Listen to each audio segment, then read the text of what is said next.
हाँ जी फ्रेंड्स, क्या हालचाल। Welcome back to my channel. तो अपने आप को महान साबित करने वाला, अपने आप को सेलिब्रिटी साबित करने वाला इंसान जनाब द मैन चाइल्ड जो है वो वापस आ चुका है अपने खुद के जहान में, अपने खुद के 5 BHK के नॉर्मल से छोटे से फ्लैट में।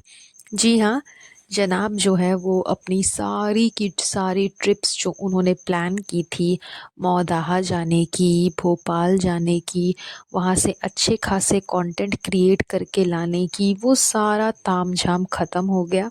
वो सारी नौटंकी उनकी ख़त्म हो गई। अब वो वापस आ चुके हैं अपने 5 BHK वाले फ्लैट में। बिकॉज बिकॉज बिकॉज बिकॉज जनाब को पता चल चुका है कि मैडम जो है वो सेट पे आना जाना कर रही है। ऊपर से मैडम ने इस चीज़ को पब्लिकली आउट भी कर दिया है। पब्लिकली अपने व्लॉग में मैडम ने इस चीज़ को बता दिया कि वो वापस से सेट पे जा रही है, वो वापस से शूट पे जा रही हैं। तो जनाब कैसे पीछे रह सकते हैं। अब मैडम शूट पे जाएगी तो शूट का जो हल्का फुल्का सा क्लिप है वो जनाब भी तो रिकॉर्ड करके अपने चैनल पे दिखाएंगे, क्योंकि अब नया नया कंटेंट तो यहाँ भी देखने को मिलेगा। तो जनाब कैसे पीछे रह सकते हैं। वैसे भी दूसरे का कंटेंट चुरा करके अपने व्लॉग में डालना, ये तो जनाब की पुरानी आदत रह चुकी है। खुद लाइमलाइट वाले व्लॉग्स कलेक्ट करना, खुद लाइमलाइट वाले वीडियोस शेयर करना, उसके बाद जो बच जाता है वो टुकड़ों में बांट देना अपनी वाइफ को, अपनी बहन को कि लो ये टुकड़ों में बचा हुआ कुछ क्लिप है, ये तुम अपने व्लॉग में दिखा दो। बाकी जो मेन मेन कंटेंट रहता है वो तो जनाब पहले ही चुरा लेते हैं, वो तो पहले ही वो अपने ब्लॉग में अपलोड कर देते हैं। लेकिन इस बार तो मैडम ने बाजी मार दी। मतलब मैडम का नया शो, मैडम का वापस से टीवी में कमबैक, साथ ही साथ मैडम ने ही इस चीज़ को अपलोड कर दिया अपने व्लॉग में। जनाब को तो कहीं से भी कोई भी मौका नहीं मिला, इसलिए जनाब दौड़े दौड़े दौड़े दौड़े वापस आ गए। जैसे ही मैडम का व्लॉग जो है वो पब्लिक हुआ, जैसे ही उसने बताया कि वो टीवी शो कर रही है, मास्टर शेफ का शो कर रही है, वैसे ही जनाब दबे पाँव अपने अगले ही पैर से सीधा भोपाल से वापस आ गए मुंबई, कि अब मुझे भी नया नया कंटेंट मिलेगा, अब मुझे भी सेट पे जाना होगा। आफ्टर ऑल जनाब एक फादर है, बच्चे को संभालना है, पिता का फ़र्ज़ पूरा करना है। क्योंकि जनाब ने प्रेगनेंसी के टाइम पे तो फ़र्ज़ पूरा नहीं किया था। उस टाइम पे जनाब को अपना शो याद था कि उनको अपना शो करना है। प्रेगनेंसी के बाद वो नल्ला निकम्मा घर पे बैठा हुआ था, लेकिन उस टाइम उसे जिम जाना था, अपनी फ़िटनेस मेंटेन करनी थी। उस टाइम पे उसे पेरेंटहुड याद नहीं आया, उस टाइम पे उसको याद नहीं आया कि वो पापा बन गया है। उसे सारी फैसिलिटीज़ पूरी करनी है, सारी रिस्पॉन्सिबिलिटीज़ पूरी करनी है। लेकिन अब जनाब को याद आ गया है कि उसे पेरेंट बनना है, उसे फादर बनना है, सेट पे अपने बच्चे का ख्याल रखना है। इसलिए उसे मैडम साहिबा के साथ सेट पे जाना होगा, रूहान को संभालना होगा। तो ये सारी चीज़ें जनाब को अब धीरे धीरे धीरे धीरे याद आ जाएंगी, क्योंकि जनाब को भी तो कंटेंट क्रिएट करना है। जनाब को भी तो सेट पर से ढेर सारे क्लिप्स चुराने हैं, चुरा करके अपने व्लॉग में दिखाना है। इसीलिए जनाब को अभी अपना फादर वाला ड्यूटी याद आ जाएगा। जैसे सिचुएशन के साथ साथ मैडम को याद आ जाता है उनकी ड्यूटीज़, वैसे ही सिचुएशन के साथ साथ जनाब को भी उनके फादर बनने वाली जो ड्यूटी है ना, वो याद आ जाएगी। एंड बहुत जल्द आपको जनाब के व्लॉग में भी देखने को मिल जाएगा, या फिर मैडम के व्लॉग में तो देखने को मिल ही जाएगा कि किस तरह से जनाब भी सेट पे पहुंच गए हैं। एंड थोड़ी मोड़ी क्लिप्स चुरा करके उसने भी अपने व्लॉग में डाल दिया है। इन सब चीज़ों के अलावा चबूतरा मैडम जो है उसने भी कहीं पर भी किसी भी तरीके से पीछा नहीं छोड़ा है। वो भी अच्छा खासा अपना टक्कर दे रही है मैडम साहिबा को। उसे भी इवेंट पे बुलाया गया था। अभी आर्ट एंड फैशन का एक इवेंट हुआ था, वहाँ पे चबूतरा को एज अ गेस्ट बुलाया गया था बिकॉज़ उसका बर्थडे था। तो उसके बर्थडे पे एक तरीके से आप एक गिफ्ट समझ लो उसको कि एक गिफ्ट भी मिल गया, साथ ही साथ इवेंट में उसे एज अ गेस्ट भी बुलाया गया था।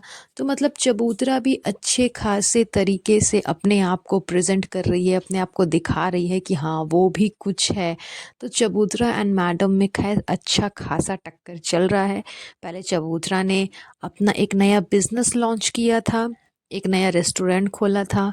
उसी को टक्कर देते हुए मैडम ने भी नया बिजनेस स्टार्ट किया, अपना फैशन का एक नया दुनिया चालू किया, अपने फैशन को दर्शाया, अपने फैशन को दिखाया, अपनी हॉबी को बताया मैडम ने कि किस तरह से उनकी हॉबी है लोगों को कपड़े सिल सिल करके देना। उसके बाद चबूतरा मैडम वापस से अपने घर के व्लॉग्स में लग गई, चालू हो गई। अब जब मैडम साहिबा को टीवी पे आने का मौका मिला, एक नया शो मिला, तो चबूतरा ने भी अच्छे खासे इवेंट्स किए, इवेंट्स पे जा जा करके एज अ गेस्ट वहाँ पे बनी।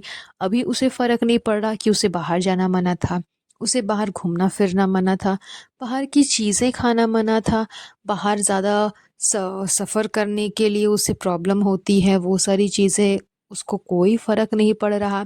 इतने सारे लोग आए हुए हैं, उसे सफोकेशन होगी, दिक्कत होगी, इन सब चीज़ों से अभी उसे कोई फ़र्क नहीं पड़ रहा। तो जैसा कि मैंने पहले भी कहा था कि चाहे तो मैडम हो या फिर चबूतरा हो, इनको इस बात से फ़र्क नहीं पड़ता कि इनके आसपास, इनके साथ, इन जो भी रिलेशनशिप में है, इनकी वजह से उसको क्या-क्या प्रॉब्लम हो रही है। जैसा कि आप सब जान रहे हो कि चबूतरा मैडम प्रेग्नेंट है एंड ये न्यूज़ तो कंफर्म है, लेकिन उसको भी इस बात से कोई फ़र्क नहीं पड़ रहा है कि वो बाहर जा रही है, घूम रही है, फिर रही है, लॉन्ग लॉन्ग टूर पे जा रही है। तो उसकी वजह से उसके अंदर जो उसका बेबी है, जो कि इतनी कॉम्प्लिकेशंस के बाद जा कर के कहीं कंसीव हुआ है, उस पे कहीं कोई असर ना हो जाए, उस चीज़ से लेकर के, उस चीज़ से रिलेटेड उसको कोई प्रॉब्लम ना हो जाए, कोई फ़र्क नहीं पड़ रहा। उसे अपने आप से मतलब है, उसे अपने ड्रीम्स पूरे करने हैं। और on the other hand same cheese madam भी कर रही है, मैडम को भी अपना ड्रीम पूरा करना है। उसको भी कोई फ़र्क नहीं पड़ रहा कि उसके वजह से उसका जो बेबी है वो रात रात भर तक बाहर रहता है घर से, इतने ठंड के मौसम में। वो अलग बात है कि मुंबई में उतनी ज़्यादा ठंड नहीं पड़ती है, लेकिन फिर भी मुंबई में नहीं पड़ती है इसका ये मतलब तो नहीं कि बिल्कुल भी ठंड नहीं होगी, ठंड तो वहाँ पे होगी ही। आप कितना भी कंफर्टेबल ज़ोन क्रिएट कर लो, जिस तरह से मैडम अपने व्लॉग के एंड में बोल रही थी कि मैं रूहान को लेकर के बहुत ज़्यादा टेंशन में थी कि उसे वैसा एनवायरनमेंट मिलेगा या नहीं मिलेगा, लेकिन सब कुछ सेटल हो गया, बहुत अच्छे से वो खेलता है, उसका फ्रेंड बन गया, ये हो गया, वो हो गया।